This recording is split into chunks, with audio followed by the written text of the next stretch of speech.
Several excerpts from a speech that Huey P. Newton read at Boston College.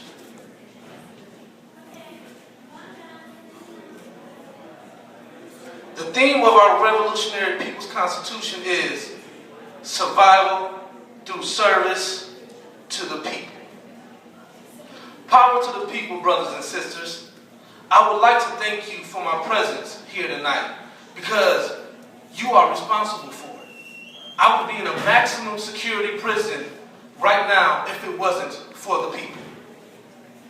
Chairman for Erica Huggins, for Angela Davis, for the New York 21 and the Soledad Brothers, for all political prisoners and prisoners of war. On the 28th and 29th of November, we will have the People's Revolutionary Constitutional Convention. In Washington, D.C., we cannot have the convention if the people do not come. After all, the people are the makers of world history and responsible for everything.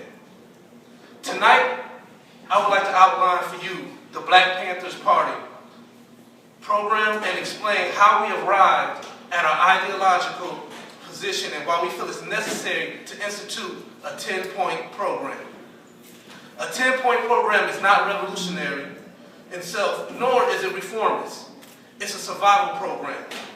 We, the people, are threatened with genocide because racism and fascism are rampant in this country and throughout the world. And the ruling circle in North America is responsible. We intend to change all of that, and in order to change that, there must be total transformation. But until we can achieve the total transformation, we must exist. In order to exist, we must survive. Therefore, we need a survival kit. The 10-point program is our survival kit. It is necessary for our children to grow up healthy, with functional and creative minds. They cannot do this in our neighborhoods without breakfast in the morning. We also have community health programs. We have a busing program. We call it the Bus for Relatives and Parents for Prisoners. We realize that the fascist regime that operates the prisons throughout America would like to do their treachery in the dark. But if we get the relatives, parents, and friends of the prisoners to the prisons, they can expose the treachery that the fascists have. This, too, is a survival program. We must not regard our survival program as an answer to the whole problem of oppression. We do not claim it to be a revolutionary program. Revolutions are made of sterner stuff. We do say that if the people are not here, revolution cannot happen. For the people, and only the people, make revolutions. Where there is change, there is self-respect and dignity. There is a possibility that we can change the conditions and win. This is a possibility that we can change. This is a possibility that we can change the conditions and win. This is called revolutionary enthusiasm. And it's the kind of struggle that is needed in order to guarantee a victory. If we must die, then we would die the death of a revolutionary suicide that says, if I am put down, if I am driven out, I refuse to be swept out with a broom. I would rather much be driven out with a stick, because if I am swept out with a broom, it humiliates me and I will lose self-respect.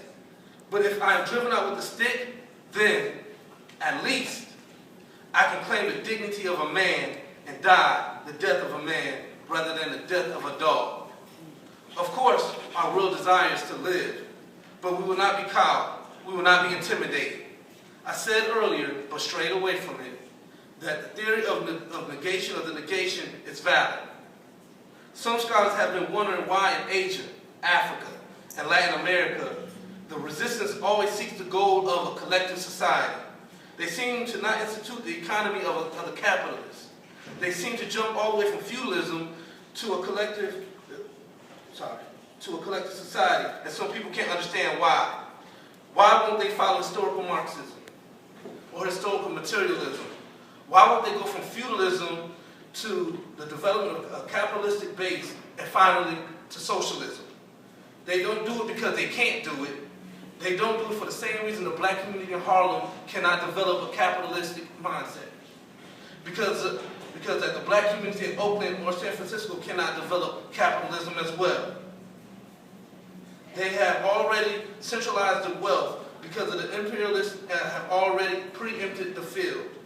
Therefore, in order to deal with them, all we can do is liberate our community and then move on them as a collective force. We've had long arguments with people about our convictions. Before we became conscious, we used to call ourselves a dispersed collection of colonies in North America. And people argue with me all day and all night. How can you possibly be a colony? In order to be a colony, you have to have a nation. And you are not a nation. You are a community. You are a dispersed collection of communities. Because the Black Panther Party is not embarrassed to change or admit error, tonight I would like to accept this criticism and say to those critics, you are absolutely right. We are a collection of communities, just as the Korean people, the Vietnamese people, the Chinese people are a collection of communities, a dispersed collection of communities, because we have no superstructure of our own. The superstructure we have is the superstructure of Wall Street, which all of our labor produce, but this is a distortion form of collectivity. Everything's being collected, but it's used exclusively to the interest of the ruling circle. This is why the Black Party denounces black capitalism and says that all we can do is liberate our community, not only in Vietnam, not only in Cambodia, not only in the People's Republic of China and Korea, but the communities of the world. We must unite as one community and transform the world into a place where people will be happy, wars will end, the state itself will no longer exist, and we will have communism. But we cannot do this right away. When transformation takes place, when structural changes take place, the result is usually cultural lag. After the people possess the means of production, we will probably not move directly into communism, but linger with revolutionary intercommunalism. Until such time as we can wash away bourgeois thought, until such a time as we can wash away racism and reactionary thinking, until such a time as we are not attached to their nation as a peasant is attached to the soil, until such time as the people can gain their sanity and develop a culture that is essentially human, that will serve the people instead of some God. Because we cannot avoid contact with each other, we will have to develop a value system that will help us function together in harmony. When I researched this speech, it spoke to a lot of what I believe in. I look around and the work that I do on a day-to-day basis is for the people. It's not just for one person or another person, it's for the people. And I always ask this question, how can we advance as a people if we do not come together as a people? And I don't mean that just as a black people or just a white people or Latino people, but how can we come together as a people and affect change in everyday lives? There's a lot of equality in the world, but if we are created equal as our Constitution says, then we all need to be viewed as equal, no matter what your race, your color, your background, your sexual preference, it doesn't matter. Because what matters in the end is that we are essentially human. And when we are essentially human, we can change other people's lives by being that positive force. I'm not asking for people to have the same ideas as me, believe in the same things as me, but I ask for the same respect that I give you for your ideas.